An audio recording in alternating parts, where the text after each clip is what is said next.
ഒന്നാമത് കേന്ദ്ര ഗവൺമെൻറ്റിൻ്റെയും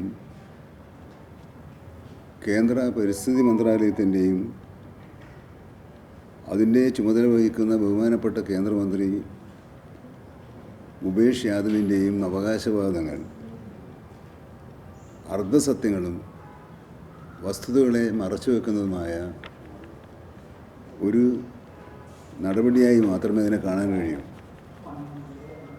എന്ന് മാത്രമല്ല, ഇത് കേരളത്തിലെ മലയോര മേഖലയിൽ വന്യജീവികളുടെ അക്രമം മൂലം ജനങ്ങൾ അനുഭവിക്കുന്ന ദുരിതം സംബന്ധിച്ച് മലയോര കർഷകർ കാണിച്ചിട്ട് ഉത്കണ്ഠയോട് നീതി പുലർത്താത്തതും അവരുടെ ആവശ്യങ്ങളെ നിരാകരിക്കുന്നതുമായ ഒരു നിലപാടാണ്. ബഹുമാനപ്പെട്ട കേന്ദ്രമന്ത്രി പറഞ്ഞതുപോലെ വനത്തിന് നിന്നും പുറത്തിറങ്ങി മനുഷ്യരെ കൊല്ലുകയും കൃഷിയിടങ്ങൾ നശിപ്പിക്കുകയും ചെയ്യുന്ന വന്യജീവികളെ കൊല്ലാനുള്ള ഉത്തരവ് പുറപ്പെടുവിക്കാനുള്ള അധികാരം ചീഫ് വൈൽഡ് ലൈഫ് വാർഡനുണ്ട് എന്ന വാദം ശരിയാണ്.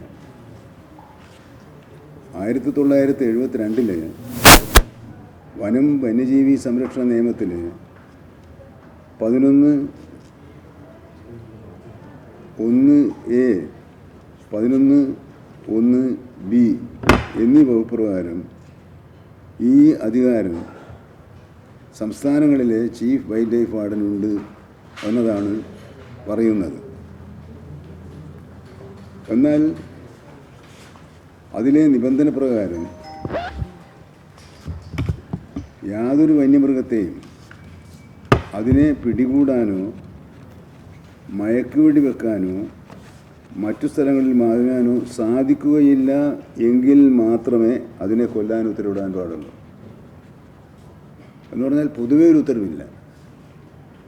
ഒരു പ്രത്യേക കേസിൽ അതിനെ വെടിവെക്കാതെ മറ്റൊരു പോംവഴിയും ഇല്ല എന്ന് ബോധ്യമാകുന്ന ഘട്ടത്തിൽ മാത്രമേ ചീഫ് വൈൽഡ് ലൈഫ് വാർഡന് ഉത്തരവ് പുറപ്പെടുവിക്കാൻ അവകാശമുള്ളൂ. ഇതിന് നിലവിലുള്ള സ്റ്റാൻഡേർഡ് ഓപ്പറേറ്റിംഗ് പ്രൊസീജിയർ പാലിച്ചു മാത്രമേ ചെയ്യാൻ പറ്റുള്ളൂ. എന്ന് പറഞ്ഞാൽ ഒരു നിയമത്തിലെ ഒരു വകുപ്പ് പ്രയോഗത്തിൽ കൊണ്ടുവരുമ്പോൾ ആ നിയമവുമായി ബന്ധപ്പെട്ട ചട്ടങ്ങളും സ്റ്റാൻഡേർഡ് ഓപ്പറേറ്റിംഗ് പ്രൊസീജിയറും പാലിച്ചുകൊണ്ട് നടത്താൻ കഴിയുമെന്നുള്ളത് എല്ലാ വകുപ്പിനെയും ബാധിക്കുന്നൊരു പ്രശ്നമാണ്. വനം വകുപ്പിനെ മാത്രം ബാധിക്കുക. അങ്ങനെ ചെയ്യാൻ പറ്റുള്ളൂ. നിയമമുണ്ടാകും, നിയമങ്ങൾ എന്ന് പറഞ്ഞാൽ നിയമവും റൂൾസുമാണ്. എല്ലാ നിയമത്തിനും ഒരു റൂൾസ് ഉണ്ട്, ചട്ടങ്ങളുണ്ട്.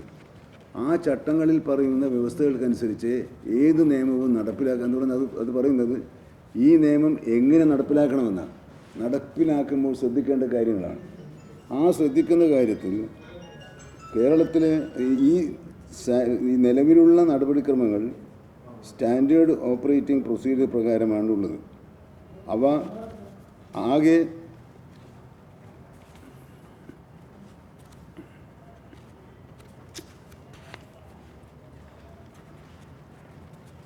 അതിലേറ്റവും പ്രധാനപ്പെട്ടത് കടുവ, പുലി എന്നിവയെ കൈകാര്യം ചെയ്യുന്ന കാര്യത്തിലാണ്.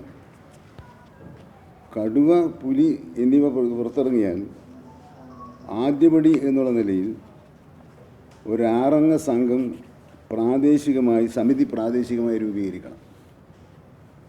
അതിലാരൊക്കെ വേണം? ചീഫ് വൈൽഡ് ലൈഫ് വാർഡൻ്റെ പ്രതിനിധി ഉണ്ടായിരിക്കണം. ഇതിനു പുറമെ നാഷണൽ ടൈഗർ കൺസർവേഷൻ അതോറിറ്റി NTCAയുടെ പ്രതിനിധി വേണം. മൃഗ ഡോക്ടർ വേണം. പ്രദേശത്തെ NGO പ്രതിനിധി, പ്രദേശത്തെ പഞ്ചായത്ത് പ്രതിനിധി, DFO തുടങ്ങിയവരുണ്ടായിരിക്കണം. ഇതാണ് ഒരു ഉപാധി. അപ്പോൾ നമ്മൾ ഈ കോമ്പൗണ്ടിൽ ഒരു വന്യജീവി ഇറങ്ങിയാൽ ആ വന്യജീവിയെ കൈകാര്യം ചെയ്യണമെങ്കിൽ ഇവിടുത്തെ പ്രാദേശികമായ ഒരു കമ്മിറ്റി ഉണ്ടാക്കണം. അപ്പോൾ നമ്മൾ വന്യജീവി നമ്മളെ കമ്മിറ്റി ഉണ്ടാക്കുന്നവരെ കാത്തു നിൽക്കും. അങ്ങനെയാണോ ധരിക്കേണ്ടത്? അപ്പോൾ ഇത് അപ്രായോഗികമായ എന്ന് പറഞ്ഞാൽ ഈ സ്റ്റാൻഡേർഡ് ഓപ്പറേറ്റിംഗ് പ്രപ്പോസലും ചട്ടങ്ങളും പരിശോധിച്ചാൽ അത് ഈ നിയമമുണ്ട് എന്ന് പറയുന്നതിൻ്റെ സ്പിരിറ്റിനെ പൂർണ്ണമായും നിരാകരിക്കുന്നതാണ്. ഇവരെന്ത് വേണം? യോഗം കൂടി തീരുമാനമെടുക്കണം. ആ തീരുമാനമെടുത്താൽ ഇപ്പം കേരളം അനുവദിച്ച ഇളവനുസരിച്ച് പഞ്ചായത്തുകൾക്ക് തന്നെ അത് പ്രഖ്യാപിക്കാം. എന്താണ് കേരളം ചെയ്തത്? ചീഫ് വൈൽഡ് ലൈഫ് വാർഡന് ഉണ്ടായിരുന്ന നിക്ഷിപ്തമായ അധികാരം തദ്ദേശ സ്വയംഭരണ സ്ഥാപനങ്ങളിലെ തലവന്മാർക്കും സെക്രട്ടറിമാർക്കുമായി ചുമതലപ്പെടുത്തിക്കൊണ്ടുള്ള ഉത്തരവ് പാസ്സാക്കി. അപ്പോൾ ഈ ഉത്തരവ് പ്രകാരമുള്ള നടപടി സ്വീകരിക്കാൻ, ആ നടപടി എന്തു തന്നെയായാലും ഇന്നത്തെ നിലയിൽ കേരളത്തിൽ തദ്ദേശ സ്വയംഭരണ സ്ഥാപനങ്ങളാണ് ഉണർന്ന് പ്രവർത്തിക്കേണ്ടത്. കാരണം അവർക്കുള്ള അധികാരമുണ്ട്.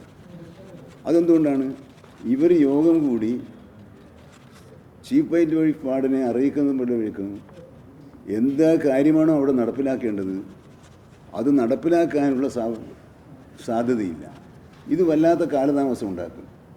നേരത്തെ നിങ്ങളുടെ തന്നെ ശ്രദ്ധയിൽപ്പെട്ടതാണ്, ആദ്യഘട്ടങ്ങളിൽ വെടിവെക്കാനുള്ള ഉത്തരവ് കിട്ടുന്നതിന് വേണ്ടി 1 ദിവസവും 2 ദിവസവും ഒക്കെ നീണ്ടു നിൽക്കുന്ന മണിക്കൂറുകളോളം കാത്തു നിൽക്കേണ്ടി വന്നിട്ടുണ്ട്.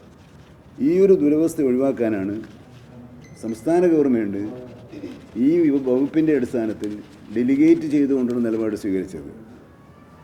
രണ്ടാമത്തേത്, ക്യാമറ വെച്ച് എന്ത് വേണം? ക്യാമറയിൽ വെച്ച് അതിൽ ലഭിക്കുന്ന ചിത്രങ്ങൾ പരിശോധിച്ച് ആക്രമണം നടത്തിയ വന്യമൃഗത്തെ തിരിച്ചറിയാൻ നടപടി സ്വീകരിക്കണം. എന്ന് പറഞ്ഞാൽ ഈ കണ്ട മൃഗം തന്നെയാണ് ആക്രമണം നടത്തിയത് എന്ന് പറഞ്ഞാൽ ആക്രമണം നടത്തിയിരിക്കണം ഈ മൃഗം. ആ മൃഗം ഇവിടെ നമ്മുടെ കോമ്പൗണ്ടിൽ വന്നത് ആക്രമണം നടത്തിയതിന് ശേഷമാണോ ആക്രമണം നടത്തിയിട്ടുണ്ടെന്ന് ആരന്വേഷിക്കും? അന്വേഷിച്ച് ഉറപ്പ് വരുത്തണം.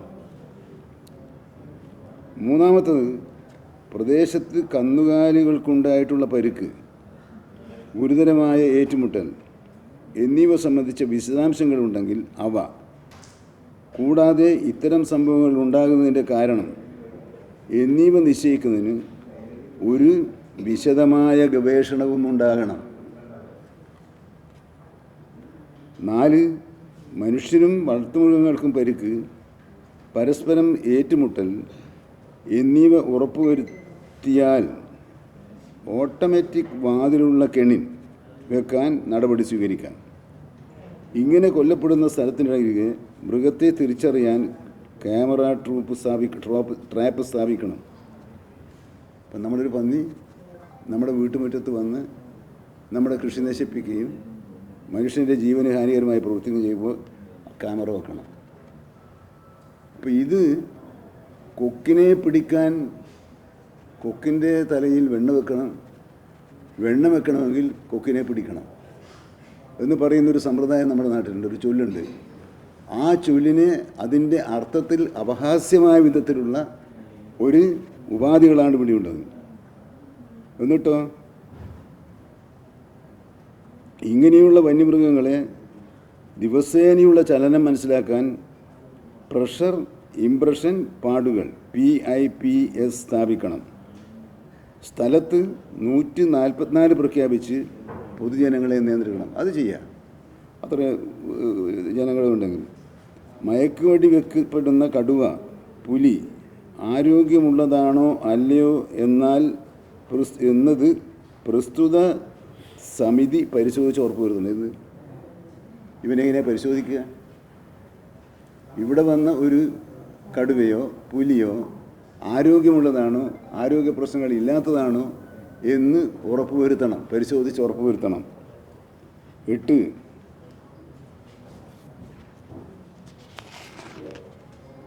മയക്കുവെടി വെക്കപ്പെട്ട കടുവ, പുലി ആരോഗ്യമുള്ളതാണോ അല്ലയോ എന്നത് സമിതി പരിശോധിച്ച് ഉറപ്പുവരുത്തണം. ആരോഗ്യമുള്ളതാണെങ്കിൽ അതിന് റേഡിയോ കോളർ ഘടിപ്പിച്ച് നാഷണൽ ടൈഗർ കൺസർവേഷൻ അതോറിറ്റിയെ അറിയിച്ച് വനത്തിലേക്ക് തുറക്കുപറ്റണം. പരിക്കേറ്റതാണെങ്കിൽ മൃഗശാലയിലേക്ക് മാറ്റണം. എത്ര ലളിതമായ നടപടിക്രമമാണെന്ന് ഇത് വായിക്കുന്നവർക്ക് മനസ്സിലാകും. അങ്ങനെ ഏതാണ്ട് 10 ഉപാധികളാണ് 1972 വന്യജീവി സംരക്ഷണ നിയമപ്രകാരം ചീഫ് വൈൽഡ് ലൈഫ് വാർഡനിലുള്ള അധികാരം പ്രയോഗിക്കുമ്പോൾ അത് അത്തരത്തിലുള്ള ഉത്തരവ് പുറപ്പെടുവിക്കാൻ അധികാരമുണ്ട്. ഇതുപോലെ മനുഷ്യജീവന് ഭീഷണിയായിട്ടുള്ള മൃഗങ്ങളെ നേരിടുന്നതിനുള്ള മാർഗങ്ങൾ നിർദ്ദേശങ്ങൾ അനുബന്ധം 2-ൽ ഇത് വിശദീകരിച്ചിട്ടുണ്ട്. മനുഷ്യജീവന് ഭീഷണി എന്ന് പറയാവുന്ന സാഹചര്യങ്ങൾ നരഭോജിയാകുന്നത് എപ്പോൾ? എന്താ ഇതിൻ്റെ ആവശ്യം? നമ്മുടെ നാട്ടിലെ ആവശ്യം എന്താണ്? ഇവിടെ ഒരു വന്യമൃഗം ഇവിടെ വന്ന് ഉപദ്രവിക്കുമ്പോൾ ആ ഉപദ്രവിക്കുന്ന കാട്ടുപന്നിയെ വെടിവെച്ച് കൊല്ലാനുള്ള ഉത്തരവ് വേണമെന്നതാണ് ജനകീയ ആവശ്യം, സംസ്ഥാന ഗവൺമെൻറ്റിൻ്റെയും ആവശ്യം.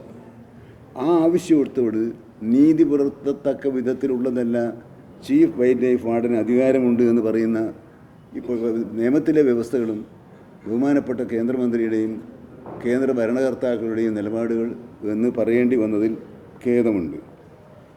മേൽ പ്രസ്താവിച്ച പ്രകാരമുള്ള നടപടികൾ പാലിക്കേണ്ടി വരുന്നതുകൊണ്ടാണ് മയക്കുവെടി വെക്കാനുള്ള ഉത്തരവ് പ്രവർത്തിക്കാൻ കാലതാമസം നേരിടുന്നതും പൊതുജനങ്ങളിൽ നിന്നും പ്രതിഷേധമുണ്ടാകുന്നത്.